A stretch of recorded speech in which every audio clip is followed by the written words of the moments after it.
বাবা। সে বলে তাই, তাহলে তোমাদের ইমামকে ডাকো।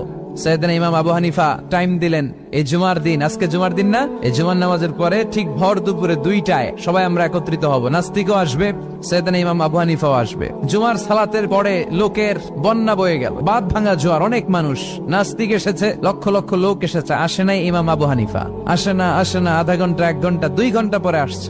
নাস্তিক বলে, এই তোমাদের ইমাম যার কোনো সময়ের জ্ঞানই নাই, এর সাথে কিসের তর্ক?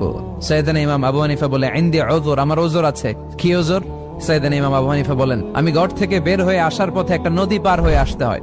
আজকে এসে দেখি নদীর মধ্যে কোনো মানুষ টানুষ নাই, নৌকা নাই, মাঝি নাই, কিচ্ছু নাই। তো হঠাৎ দেখলাম পাশে বিশাল বড় একটা গাছ, এই গাছটা এমনি এমনি 2 ভাগ হয়ে গেল।